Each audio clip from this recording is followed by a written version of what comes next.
Hello and welcome to the Trinity Student Managed Fund podcast with me, Matthew Barnes. Today, my guest is Mr. Brendan McDonagh. Brendan holds a Bachelor of Business Studies from Trinity College Dublin. He is the former CEO of HSBC North America, Chairman of PEAL Capital, a private equity firm investing in healthcare and longevity, and has just recently stepped down from his role as Deputy Chair at AIB. Brendan's career spanned more than 30 years, taking him across several continents and to the top of global finance, including the eye of the storm at HSBC in 2008. In this conversation, Brendan shares lessons from the crisis, his thoughts on leadership, and his advice for students graduating today. I hope you enjoyed the conversation, and thank you for listening. Today, I'm honored to welcome our guest, Mr. Brendan McDonagh, to the podcast. Thank you. Very nice to be here. Very welcome. Thank you for coming. Yeah, I don't know. So I thought maybe we would start off with kind of some of your upbringing. I know you're a Dublin yourself. Yes. Yeah, so I went to Trinity a long time ago. I was graduated from the business school in 1979, did the Bachelor of Business Studies, the BBS, then went overseas for my whole career. Spent a long time in Asia, Middle East, Europe, North America. Have still reconnected with the university for about 12, 15 years. I was on the board of the business school, the advisory board, and then was chairman of the advisory board for about 5 years. I stepped down about 3 years ago. The main objective at the time is the building, which we're all in. So finding the money, raising the money to build it. Yeah. Took quite a while. It was a long time project, but it's great to see the building all finished. And yeah, it's a nice ecosystem here. Yeah, it's great to be here today. Yeah. So maybe can you tell us a bit about what that period was like when you were graduating from Trinity? Well, actually, really two things which were not very helpful. One, at the time, the Irish economy was in a particularly bad state. So I don't remember the exact statistics, but I'd say it was about 15% unemployment.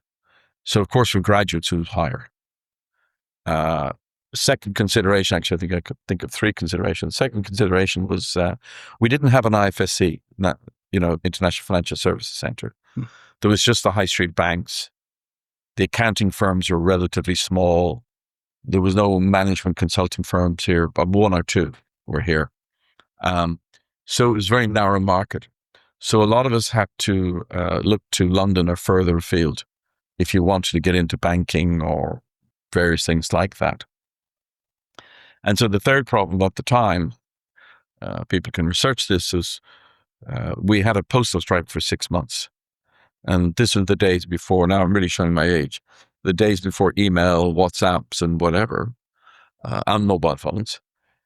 So you applied for jobs in writing, you filled out application forms. So if you're trying to apply for jobs overseas or in London, there was no post. You had to be a bit innovative, like going up to Northern Ireland and mailing it from there. But then you couldn't get the response back because it couldn't be delivered back to Ireland. So you had to phone them up and chase. So you had to put a little extra effort into finding, following up on jobs and applications. And so could you tell us maybe a bit about how you did land your first job and kind of what the process was, and then maybe what those first kind of... Well, I was, again, there was no internet, so you couldn't go search websites, graduate recruitment programs. There was none of that, right? There was some library books every year that were produced where the big firms, whether it was Shell or BP or NatWest or whoever, would put a one-page advert in saying they're looking for graduates with these things, and you got a mailing address and you applied to. So one of the things you did was you bought that book. Yeah. And you started writing off letters. And in some cases, they'd send you back an application form. In some cases, you never heard from them, if you know what I mean. And I had decided I didn't want to become an accountant, no disrespect to chartered accountancy, although it was my best subject at Trinity. I really wanted to go in the finance world and banking, just general banking. So that meant having to apply to London or a few other places. So like a few of my colleagues, we had to avail of using the postal system out of Northern Ireland to get our applications. But it was very tough. And, you're applying from Ireland into a different city. They have enough applicants. So to be very frank with you, apart from a couple of local accounting offers. I only got one job offer from the Hong Kong Shanghai Bank. So I took it and left, went to Asia.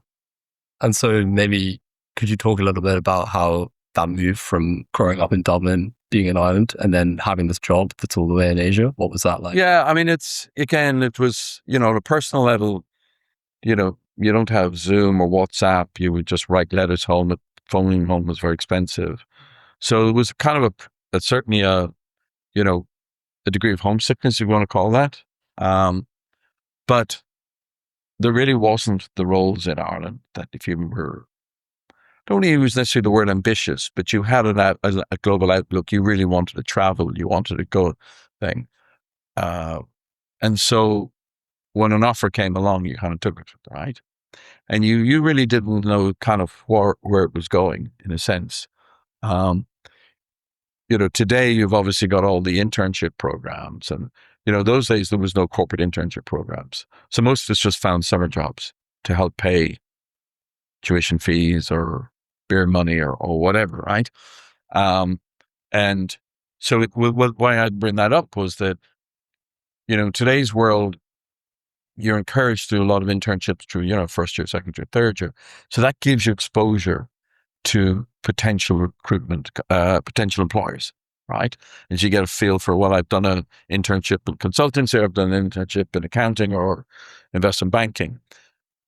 So there was a bit of a leap of faith, if you follow me. But to be honest with you, needs must. I mean, if there really wasn't the jobs and you got one, you took it. And then saw where it went. And, 14 of us joined that graduate intake program in 1979. In fairness, about only 6 of us did the full 30 plus years.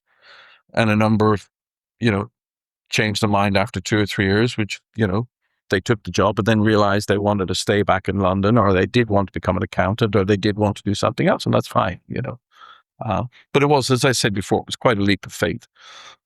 Okay, so maybe if you take us back to like those first few years, in Asia, could you maybe tell us a little bit about what were your aims? What were you trying to do, and kind of how did you navigate those initial years? Well, I think the company, the bank that I joined, had they had a good structured development program. So they rotated you. Sort of every 2 years, you went to a different country. Be a bit like in the Foreign Service, being a diplomat, you got moved around. And with that, they exposed you to different aspects of banking. You might be in corporate banking one time, or you'd be in trade finance another time, or whatever. Plus, you're in a different country as well. So you had the cultural learning as well. So you really left it in their hands, in a sense. And so long as you felt that, you were enjoying what you did, and you felt you'd been successful, and you were starting to build a career, then you stuck with it, But it was more of a centralized career management program, where I think today, big companies being big companies, they're less cradle to grave. You might be expected after a number of years, will go off and do your MBA or something like that. There isn't this sort of, I don't know if you could use the word paternalistic view or thing, but there isn't this kind of, you join the company and they would kind of hope that you spend 30, 35 years with them. That maybe is less so these days. And okay, so during that rotation period that you mentioned, could you tell us a little bit about maybe some of the different things that you were involved in, and then maybe where you kind of decided, oh, this is something that I'm actually really interested in, you were maybe able to drill down a little further? Yeah. Again, let me just say, they rotated you. So you couldn't really turn around and say, well, I only want to do this area, right? The whole point was that the scheme that I joined was to develop general managers of the future, not specialists. So really what they were doing was, yes, giving you exposure to the technical side of banking, whether it be trade finance, whether it be lending, whether it be, X or Y. But it was more about developing you as general managers. So leadership roles, getting you to run operations, learning that whole type of stuff, and particularly in different cultures. So, the first year when I was in Hong Kong, we issued the banknotes. There was no central bank. So we had a huge division that literally churned out like a Fort Knox. And, I was the operations manager. So your role was to get the trucks out in the morning to the branches with the cash and get them back in the evening and manage that cash, and things like that. So it wasn't quite fancy with spreadsheets and laptops and things like that. You were down in the, with the drivers in the docking area, but you were getting out hundreds of millions of dollars every day in cash around the territory. And you had to make sure it got out on time. So you learned a different skill then, if you follow me. And then I went to the Middle East, to Oman. And there I ran what you would call the financial book side, the accounting side, but also we had a small treasury operation because we did a lot of trade finance. So we had a lot of currencies for importing and exporting and for our customers. So pre-Euro, you'd have to buy Dutch guilders or German marks or French francs or all this type of stuff. And so I ran the little trading desk. So that was less people actually than the previous job reporting to me, but it was more technical. It was foreign exchange or positions, closing out your positions, running position, your liquidity and things like that. And then I got transferred to Tokyo. And there I did trade finance. So it was import exports. And you're dealing with the customers, their needs, do they need facilities, their documentary credits, all this type of stuff. You had an operations department as well, because obviously you had to process a lot of the shipping documents and things like that as part of the financing. And without going through every job, then after that, I got sent back to Hong Kong, and then I was in corporate finance, and I was in syndicated lending and specialized. I did aircraft leasing, workouts, hotel finance. So, and even then, I went from having loads of people reporting to me to just having one. But then you're now in a very specialized corporate banking department. It's nearly quasi-investment banking. And it isn't about the number of people you're reporting to. It's about the customer contact, the skill in learning about cash flows, the risk management side and things like that. So you could see in that period over like 10 years, less than 10 years, maybe, about 10 years, you got 4 different experiences, some with heavy management operational side, some more technical, some with teams, some without teams. And you're getting now to the stage where the company's taking a view of your leadership abilities and your management abilities, if you follow me. Okay, so if we go back to that kind of mini Fort Knox role that you were in, what would you say some of the kind of key leadership skills were that you needed? And do you think you came in with those or you developed them? Yeah, there's a bigger question there, which is, can you develop leadership skills or are you born with them? Right. Now, don't get me wrong. Many of us are born with an ability to play music, right? You don't normally find you have that when you're 40 years of age or something. It's you either have it or you don't, right? You can practice hard, don't get me wrong, but people sometimes have a natural ability for a particular skill. Yes. They're just naturally better than the other person, whether it's in sports or music or maths or whatever. I think you can learn, there's no doubt you can develop leadership skills. But a big part of your ability to be a leader is your personality. And I'm not saying you have leopards and spots and they can't change it. It's absolutely through job experience, different cultures, you can develop. There's no 2 ways about it. People mature. You're less maybe youthful or making fast decisions. You're more measured as you get older. And that leads to a better leadership style. But I think, generally, you can see over time how some executives seem to move into what you'll call a classic leadership role, particularly the C-suite, right? And others tend to be a bit more specialists that for more the technical demand of the job, right? And they're very good at it, if you follow me. And any organization will see that and develop people according and give them the opportunities, if you follow me. And when you're in a large organization, you've got opportunities for many types of personalities, if you follow me, or leadership abilities. It's not the case of, oh, if I don't have it, I'm not going to be successful. Far from it. You know, a much larger organization has many different roles and departments, so people can ultimately find that they are ultimately get into being a square peg in a square hole. The issue is when they're a round peg in a square hole, you know, and they sometimes have to, you know, over time accept that their skills are in a different way. And then if the organization is very good at it in developing people, and with the individual also recognizing it, you can then get them into a career path, which will be very satisfying to them and also for the corporation. But, you know, if the person isn't happy with what they're doing, no matter how many skills they got, they're not really going to perform. You know, it's going to impact the career longer term, if you see what I mean. Okay.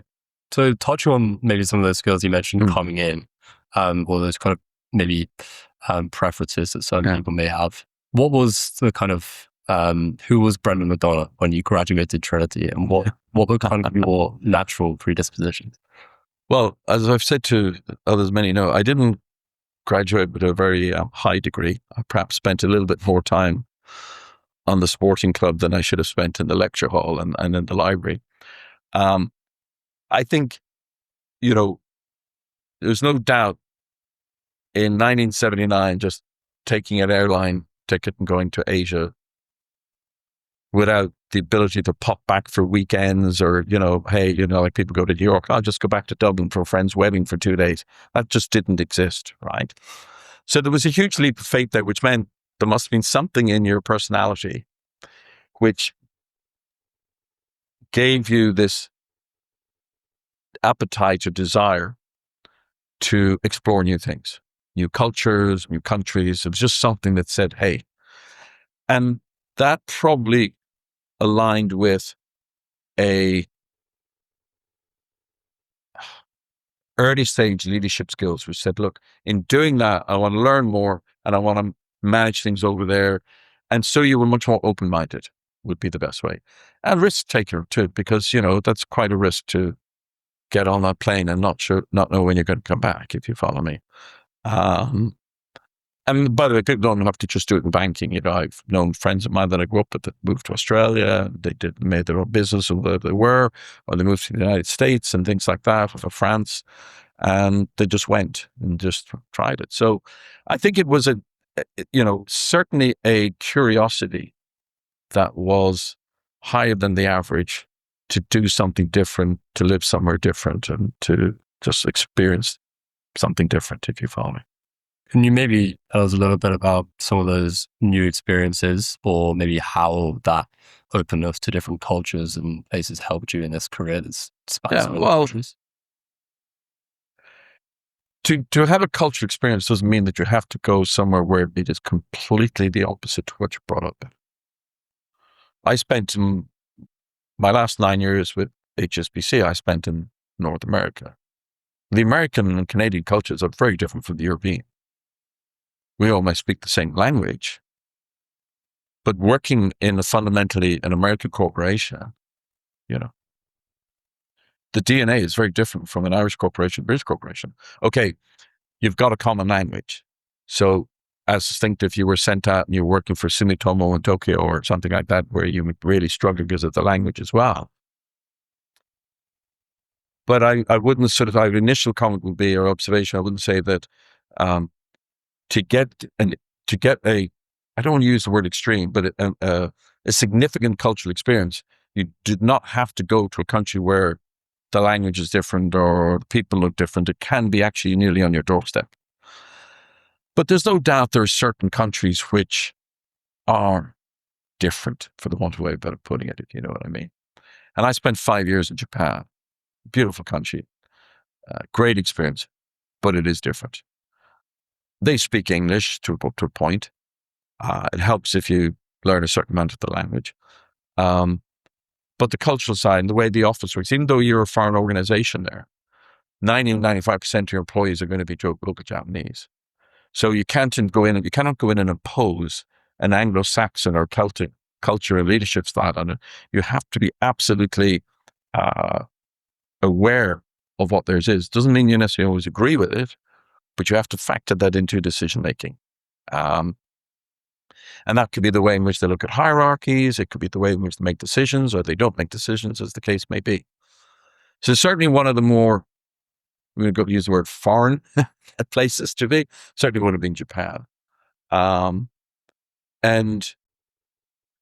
equally, like I said, in America, and I was particularly there during the financial crisis in 2007, 2009, everything kind of, the rule books went out the window then, in terms of, banks were failing all over the place. The world was in a bad state.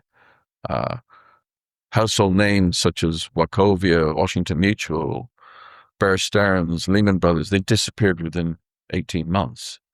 So you then, I'm not going to say you had a different culture, but you have a very different environment in which to operate in, which means you have to be quite fleet of foot to understand what's happening and react to it, rather than coming in with a fixed playbook. I mean, there's one lesson: never turn up somewhere with a fixed playbook, particularly in a foreign country. Yes, you will have core ways in which you do things, and you'll have core leadership skills.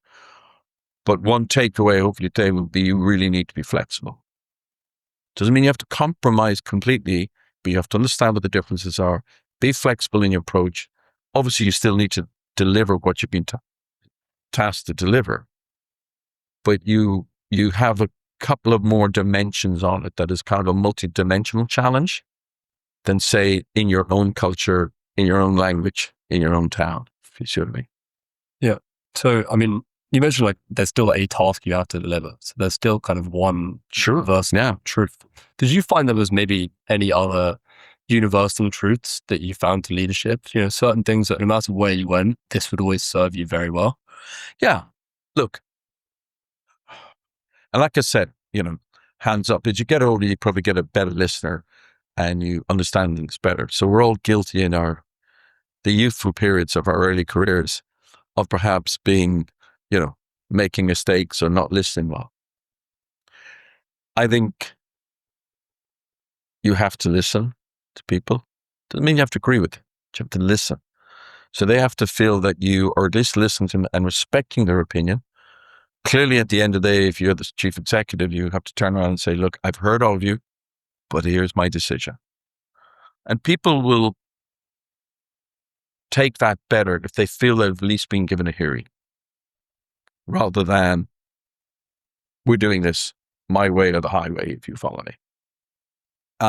So I think listening is very important. I think recognizing when you've made a mistake and learning from that, and certainly not blaming other people. You say, I made the call, we got it wrong. And the line to that is, if your team, if you've made that call after listening to your team and things go wrong, then you have to protect your team because they went with you. They had faith in you. So you don't blame them. You're the big boss. So you have to you also have to have accountability, which is really important, and accept accountability.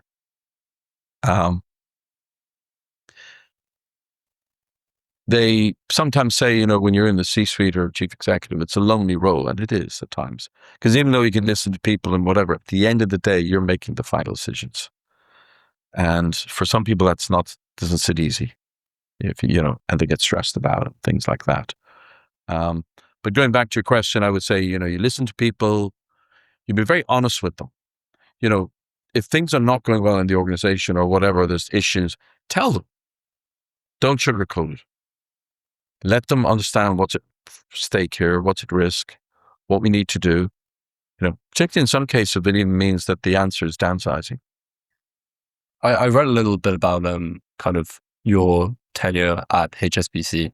And one of the things that you mentioned was the kind of global financial crisis. And I mean, I suppose maybe if you could just walk us through what that period was like for you. Yeah, I mean, we were all of us in the financial services world, we're just sitting there thinking that all ships rise in a rising tide, and, there was no such thing as gravity. Markets were going up and banks were making money, and then literally within the space of 6, 8, 9 months, it turned, and it turned really quickly. we, as public knowledge, in 2007 or 2006 accounts, at HSBC, we took a 1.3 billion provision. That's 20 years ago. A lot of money. And we were seen as the canary in the coal mine, that we were the ones that called it first, or at least first in certain areas. And, I've got a lot of respect for our top management at the time, that they made the call and said, we need to get out ahead of the problems. And, I was in the United States at the time. And I ended up running North America and the United States, all our operations there right through the crisis. So it was stressful in the sense that nearly every Monday was more bad news. So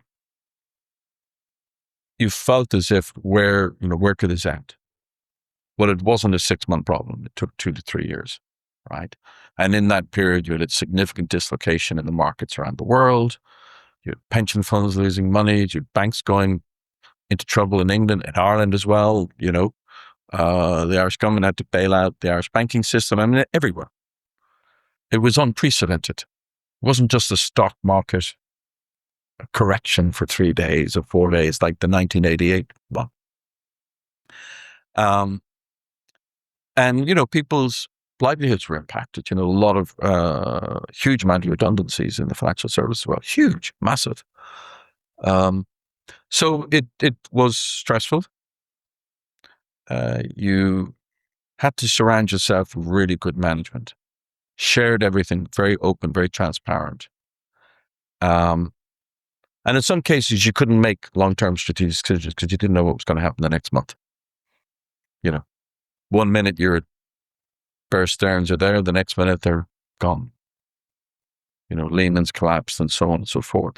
So it was kind of a crazy period. One thing I had read was you did almost like a kind of roadshow and visited more regional managers throughout the country. Would you maybe tell us a bit about like what your thinking was behind that? So we had, at the time of the crisis, in the United States, because Canada wasn't really that impacted. Canada never had the subprime crisis. Canadians were quite conservative. I think they were actually largely isolated from what happened in the United States. But in the United States, we had about 35,000 employees. And they were all over the country. Call centers, credit card centers, collection centers, branches, sales offices, you name it. We had credit card businesses, auto loan businesses, mortgage businesses, you name it. And you had to get out to speak to them, because sending out emails from the C-suite doesn't cut it. It really doesn't. And any large organization, getting the right communication down, there's quite a few logistical things. One, depending on the number of people. 2, messages get diluted, right? So how do you get your message down to everybody? And if people said, well, put up on the intranet side. I remember saying to the communications thing, they said, okay, well, we'll put your message up. I said, not going to work. I said, go back and check how many people looked at the last message. 10%. I said, do you think most people come in on Monday morning, they're busy, whatever, do you think they're going to scroll through the intranet and our web things to see what the CEO just said? They're not. So how do you actually get it to them? Well, 2 ways. You either go out and see them,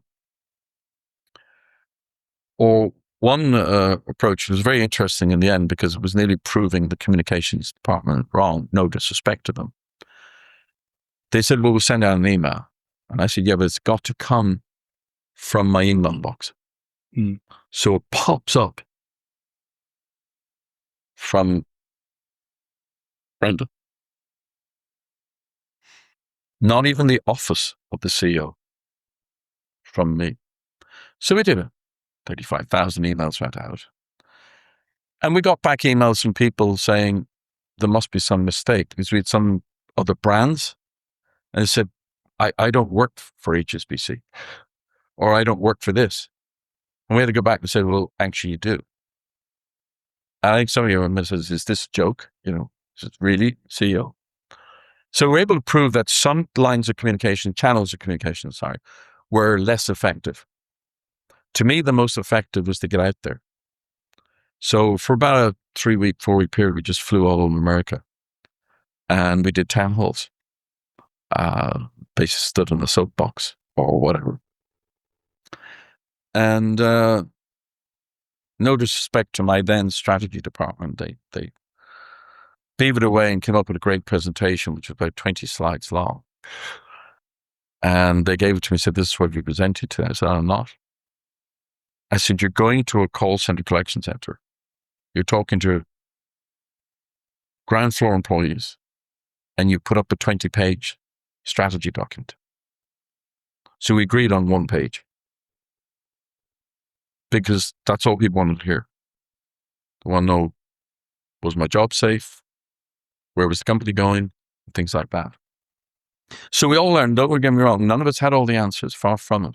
So we were learning. It was like a continuous loop. You know, by the time we went on to the next place to do the roadshow, we try and get feedback. What went right? What went wrong? Why did the message get across? It didn't get across. If you see what I mean? Because if you just religiously think, well, I'm just going to go out and keep doing so.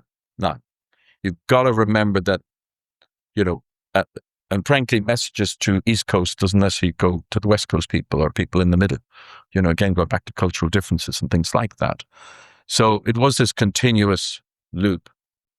And then also promising to come back 9 months later and go back and see them again and say, this is what's worked and this unfortunately didn't work for us.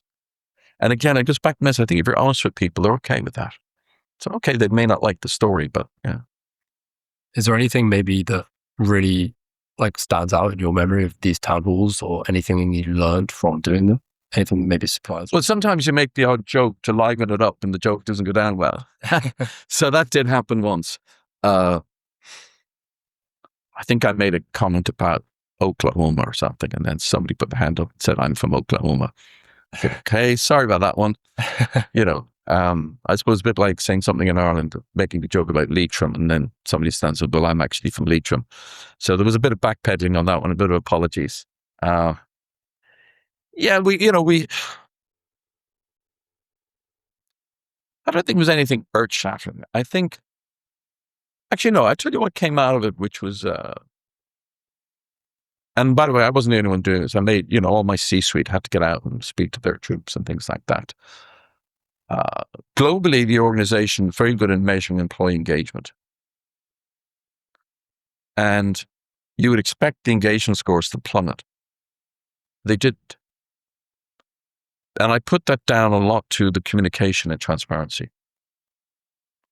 They may not be happy with the world, but they couldn't just blame it on us because it was the whole world was in trouble in financial services, right? So it wasn't just, oh, your company is messed up and you're a bad leader, whatever.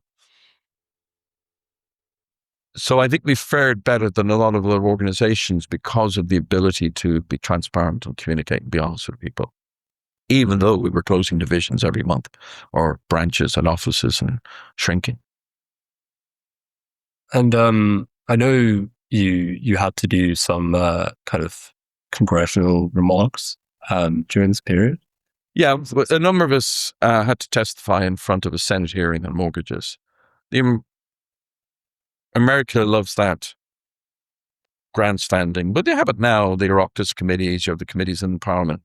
But the Americans do it particularly, how can I say it? You know, it's all on live television. You know, the senators are there and they kind of want to beat up on the bankers or the regulators. So we have this saying that, you know, you go to Washington, the best you can get is an away draw. You do not go to Washington and win. Yeah. You get out with your scalp, you're fine. Take a draw as a win, go home. Okay. But again, it was part of the intensity that was going on, both the media intensity, the political intensity of that whole crisis. but in all countries, and so again, you dealt with it. You sought counsel from some smart people who said, this is how we'll play it, or whatever, and you listened to them. And, hopefully most times it worked, whatever you were trying to achieve. And I suppose kind of looking now towards the end of that period and beyond, what did it teach you going forward? Was there anything that you kind of learned from that experience you were able to implement? Not to run a bank in another crisis. Well, I suppose it taught you that, you cannot defy gravity, in that sense. The markets are the markets. We had a smaller crisis in 1988. And then in Ireland, we previously to that, the 60s and 70s, the economy was great. So I think it taught you to absolutely know that, the world isn't perfect and we will have bad times. We have to deal with it. We learn through it. So you didn't have a false sense of optimism, if you see what I mean. Didn't mean that you were negative or depressed, far from it, but it allowed you to make other decisions going forward on the basis of, unfortunately, having had that experience. But it made you, I suppose, wiser and calmer. But I wouldn't recommend it to anybody, let's put it that way. And okay, so then I suppose leaving HSBC, what was your what were you thinking about at the time? And kind of where did you see your career going from there? Well, I've done 31 years, 7 countries, 3 of them twice. Children at university are about to go to university. And I just thought, you know what? I've had a great career. Time to take a gap year, never taken one in my life. And just see where the world goes. You're fortunate after 31 years, you got a few dollars in the bank if you follow me, and, school fees are paid if you follow me and things like that. But sometimes there comes a time when you realize that you've done everything you want to do in a particular area. And staying on, for some people is fine, but for me and my personality was no, it had to be something else, another challenge, something different. And I initially thought maybe, although I was only 53, maybe I thought I'll do some directorships or whatever. We'll see where it goes. And I was very honored straight after I retired to be asked by the Irish government to go on the board of our National Treasury Management Agency. We have have an advisory board. So the NTMA, most people here obviously in the school will know, that manages the sovereign debt, the sovereign wealth fund, the investments in state companies, utilities, etc. Excellent team down at the NTMA, and the top team. And that was very good because it actually brought me back to the Irish scenario, Irish environment. It allowed me to come nearly home in a sense. And it was to do with the government, and it was a whole different learning thing, and very collegiate experience. It was really good. But it was coming out of the crisis, Ireland, so this was 2010. And then for a couple of years, I was chairman of the investment committee for the Ireland Strategic Investment Fund. So a bit like a student managed fund, but a little bigger, the steroids. But also we were transforming it from being what was sovereign wealth fund into what we sort of locally called a sovereign development fund. We were bringing the money back to build out infrastructure in Ireland where the banks couldn't do it anymore, or, so build the roundabouts and roads and finance them so that the housing could be built, or things like that. And, the NTMA had its an ISIF. We had our strategic pillars. So we'd go after, energy projects and facilitate, and particularly where if the sovereign was in, usually meant other people would come in, particularly overseas investors.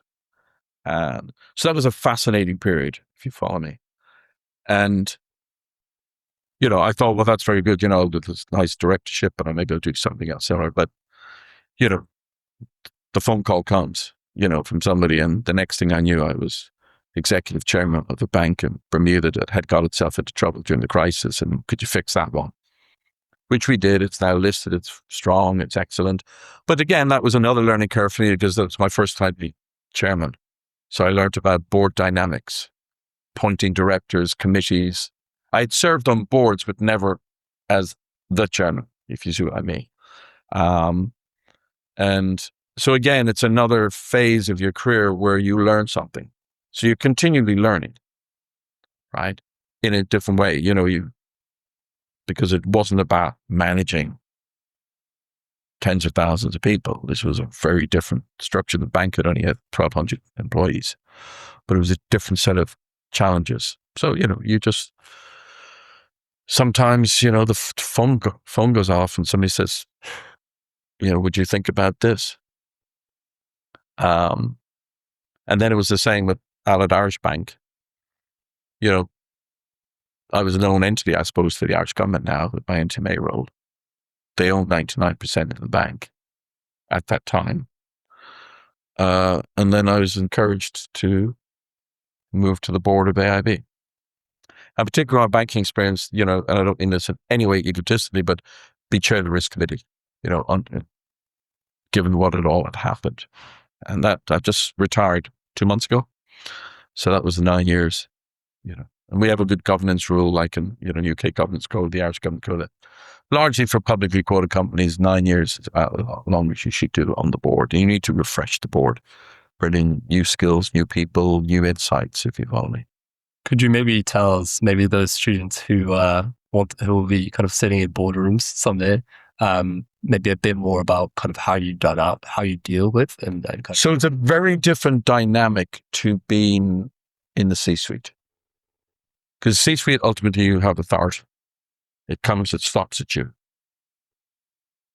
Okay, the board of directors, but you are the chief executive. In a board, it's a collective decision of the board. And boards are made up of people from very different backgrounds. So it's a very exciting experience in that sense, because you're getting people with, they may have been a senior partner in a law firm or a accounting firm, or they ran their own business, they were an entrepreneur or whatever. And so boards tend to work very collegiately and collectively. And even if you're chairman of the board, you cannot be overly directive, because it's a collective, not a directive situation. So you have to learn, and sometimes there are examples where some people struggle to transition from executive role to a non-executive role, if you see what I mean. I was lucky, I had this hybrid in Bermuda for 4 years where I was executive chairman. So I was chairman and effectively the CEO. So it was kind of nearly Jekyll and Hyde at times, if you know what I mean. But you just got around, it's a very different set of dynamics. And people should not be afraid to take time to learn, maybe even have I don't use the word coach or mentor, but someone you can talk to who's very experienced. Yeah, in that situation, you should think about this or don't think about that, if you know what I mean. I suppose on that point, was there anyone in your life or career, a mentor to you, somebody that you would kind of ask or run big decisions by? Yeah. Say my local barman. No. Not in the sense that, you join an organization, there's a formal mentoring, mentor-mentee situation, and they guide you through your career. No. Were there line managers who I respected their decisions and kept in contact with me when I went to a different route, different country, but they were back to say, hey, what would you do in this situation? Talk to me about it or whatever. Or, you meet people outside the organization, particularly if you're involved either in, other organizations or not-for-profits or whatever. But it wasn't one single one. I think it was over time, just a collection of people at that period in my career that were good they listened and they gave some good advice. Could you maybe tell us the best advice you ever gave? Best advice I've got. In fairness, I don't think there's one single one. I think, one advice I'd give to other people is, particularly if it's fast moving, is stop and think. Don't send out emails late at night when you're tired and subjective. Draft them, but review them the next morning, and the chances are you won't send them out. So there is and this comes maybe in the earlier stage of your careers. We all can be a little bit more trigger happy. Decisions and what, we're ambitious and, we're impatient and we want to get on. So there is probably one piece of advice is, ironically, just stop and think. On the Bermuda bank, you said you got the phone call and, it was a bit of a turnaround situation. Could you maybe tell us what were some of the dynamics? What were the issues you had to deal with going in there, and kind of how did you address those?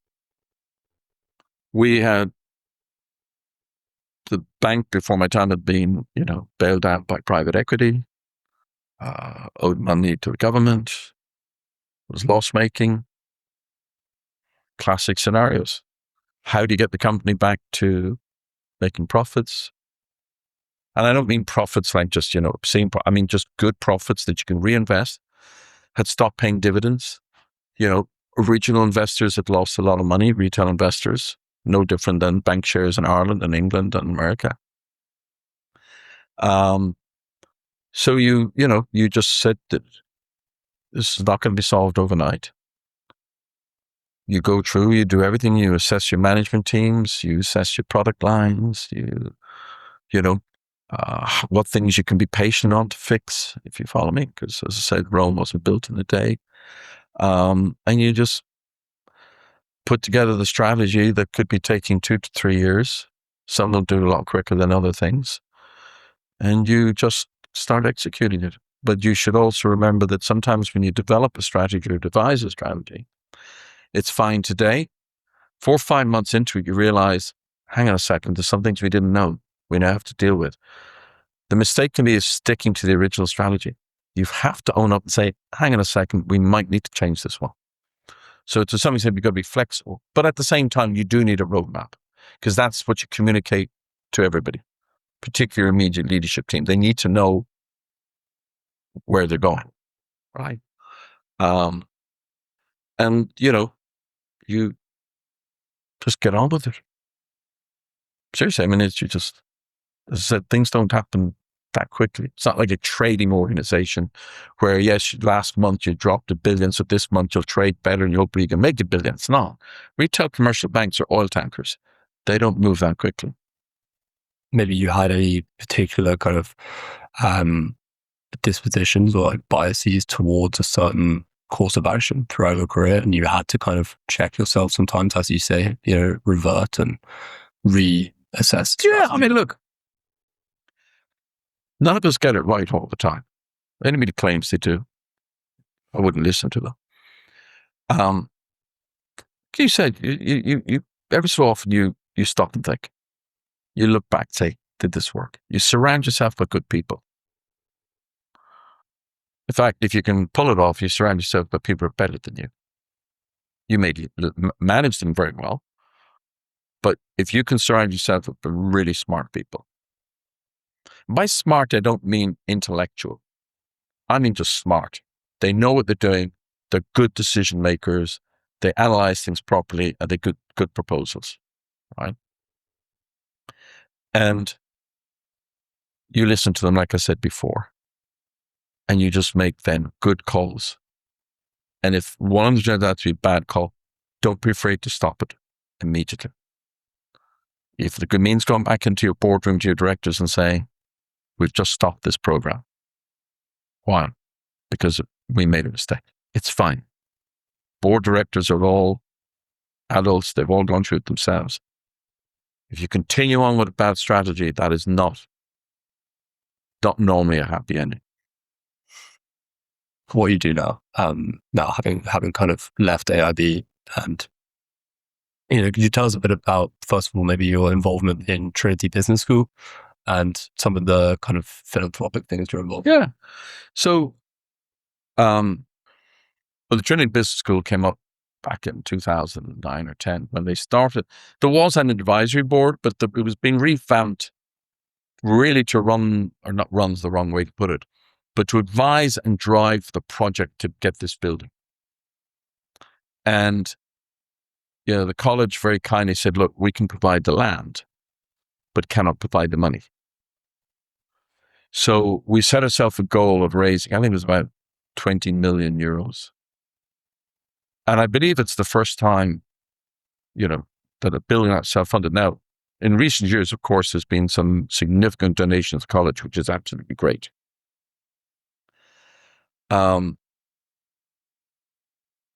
of the decisions made early on was not to sell the name of the business school. No disrespect to the business schools who've done it. Maybe a little arrogantly, we all thought that the Trinity name was stronger than anybody else's. So that means you can't get a big chunk of money in. That sort of solves your problem. So those of you who walk into the building every day, you see the donor wall on the left side and outside and all that type of stuff. And if you haven't worked out if the names are big print, they give a lot more money than those of us who names are in small print. But it's also very, actually, kind of American way, having the donor wall and recognitions. But it took us a lot longer. So the money was raised. And then the college/business school, we borrowed a significant amount from the European Investment Bank over 30 years.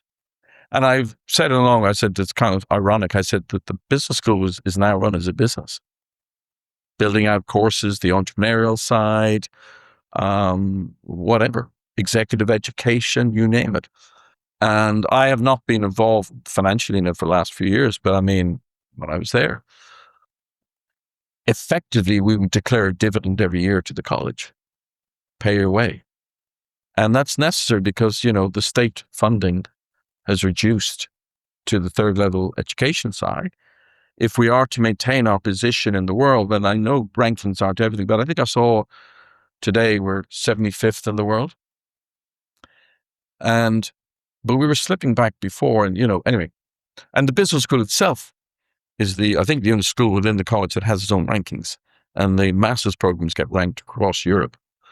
And that was very important. Plus, we got all these accreditations.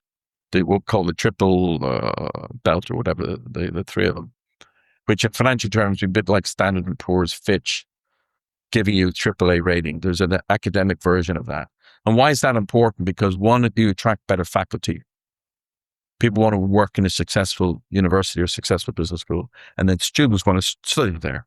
And then employers want to hire students from that. So everybody benefits if you get it right. So there was that, in addition to raising the money, there was this parallel strategy with the successive deans, to academically up its game from being a pretty good school anyway, but to being one of the world's best. And triple accreditation it's called, and I think that puts us in 0.2% of all business schools in the world. A little bit of competitiveness about maybe getting a higher ranking than some other schools, which shall remain nameless. But hey, we had that competition on the rugby pitch and the rowing club and other things, and we keep doing it. Anyway, but now, the school is entering a completely different phase. We have the building. Now it's the business for good strategy.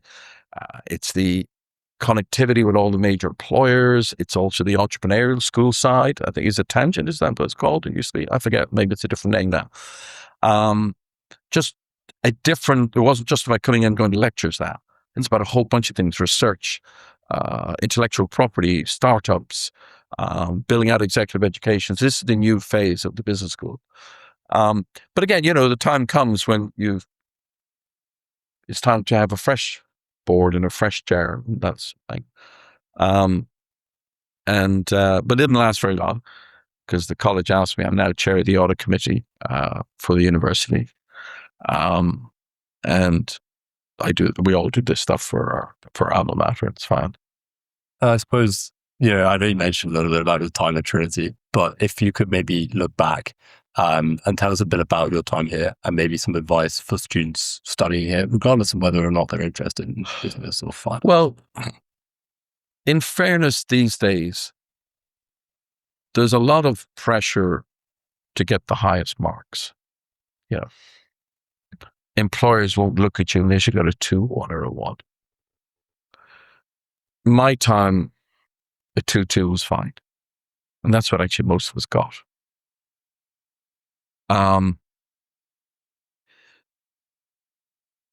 But it's very different learning now. Of course, when you have the internet, you've got a whole different type of things, remote learning, you name it. So it's very different from my way. You just turned up for lectures and you spent the day in the library and, you got your essays in or whatever you had to do. I don't think I would change anything from what I did. I know now, back then. Might have been a couple of subjects maybe I should have spent more time studying, that I might have got the 2-1. But as my tutor said to me and handed me my final year results, he just looked at it and said, "You've got a 2-2 every year you've been here. You were never going to change, were you, Brendan?" And I said, "No." And he said, "Have a nice life." But it was fine. You already had the job off in your back pocket, so you went, right? I suppose a bit more generally, just to kind of close. For the students who are listening to this, perhaps members of the Student Managed Fund or other students around the world who are interested in listening, is there any piece of advice that you see, maybe something you look at graduates today and you think, here's something you could do better? Let me start with one thing. And I appreciate that a lot of graduates today are not sure, in fairness, what they want to do. And so there's some opportunities, with the MSc programs, you can spend another year or things like that. Or they want to travel. That's all good. It's fun. What is sometimes, unfortunate is a lot of graduates leave it too late to apply for things. So you're constantly speaking to sons and daughters of family, friends, or colleagues or whatever. And they're looking to try and get into X or Y or whatever.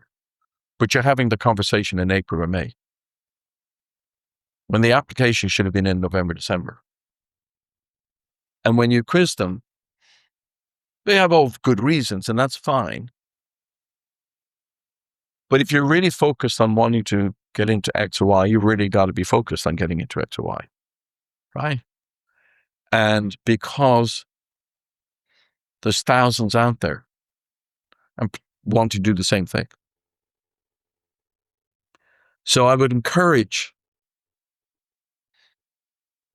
students to look a lot sooner, right, at the avenue they want to get into and not leave it too late. Because April and May is too late. Unless you're lucky, there's a one-off vacancy or, things like that. And that does happen, and that's fine. The second thing I would say is, ultimately, and you'll only discover this after 2 or 3 years if you get into a particular field, if you're not enjoying it, get out. You may not be able to get out that day, if you understand what I mean. It may take you a year because you need to either go off and do a master's or you need to do whatever it is. But don't stay in a career or role that doesn't sort of rock your boat, if you follow me. Because ultimately it means you're not going to perform well. You may work hard at that time, you'll do it, you put up with it. But longer term, you're not going to, right? And so you need to recognize that I need to do something different. And either go off and do a master's, which opens up new doors to you, so you see different ways, different things, right? Or whatever it is that allows you to switch lanes.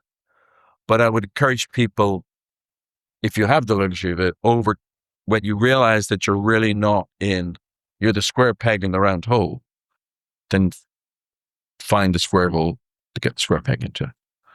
They would be the two things I would kind of say to. I suppose a final question. Yeah. If there's one key to your success, what do you think it was? Oh, I would say it's a desire, like I mentioned earlier on, to have fun, to enjoy what I'm doing, and to want to be the best at what I'm doing. That's very different from having a misguided ambition or whatever, right?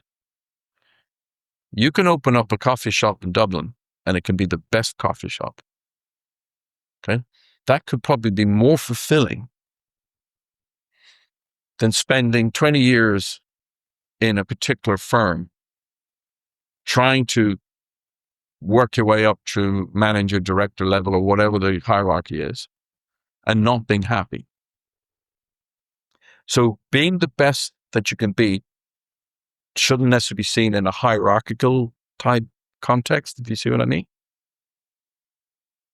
But I think, and it comes back to, like I said, enjoying what you do. Because if you enjoy what you do, you will yourself strive harder to be even better. And then that may come with success, whether it's financial success or external recognition or whatever that's important to you. But that would be what I would say. Thank you, Brendan. No, glad to be here.